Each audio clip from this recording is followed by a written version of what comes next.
12-13 მარტს აფხაზეთის ავტონომიური რესპუბლიკის განათლებისა და კულტურის სამინისტროს სპორტისა და ახალგაზრდულ საქმეთა სამსახურისა და მეომართა კავშირის ორგანიზებით ოლიმპიური მომზადების სპორტულ სკოლაში თავისუფალ ჭიდაობაში საქართველოს დამსახურებული მწვრთნელის ამირან მაისურაძის სახელობის ტურნირი ჩატარდა. წარმატებით იასპარეზა აფხაზეთის მოჭიდავეთა ნაკრებმა, რომელიც შეჯიბრზე 20 სპორტსმენით იყო წარმოდგენილი.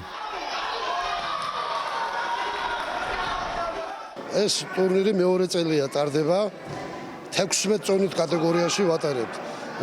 მისასალმებელია ის, რომ წლევანდელ ტურნირში მონაწილეობა მიიღო საქართველოს ყველა კუთხიდან, ენგუშეთიდან, აზერბაიჯანიც მათ მიიღო მონაწილეობა.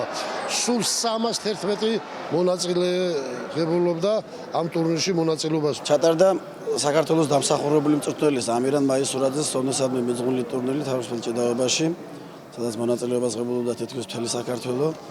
მონაწილეობას ღებულობდნენ აფხაზეთიდან ბავშვები.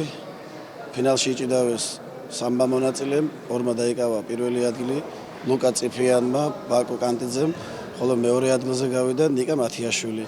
გავიმარჯვე 69 კილოგრამ წონით კატეგორიაში აფხაზეთის კლუბში ვარჯიშობ. ძალიან კაი ბრძოლა ჰქონდა და ცოტა გამიჭირდა მოგება. საბოლოო ჯამში კაი ტურნირი იყო. საფინალო შეხვედრების შემდეგ გამარჯვებულებს მედლებთან და სიგელებთან ერთად გადაეცათ ამირან მაისურაძის სახელობის თასი. ტურნირზე ასევე დაწესებული იყო სპორტის ოსტატების იური ომანაძის და თენგო ბენდელიანის ხსოვნისადმი მიძღვნილი სპეციალური ჯილდოები.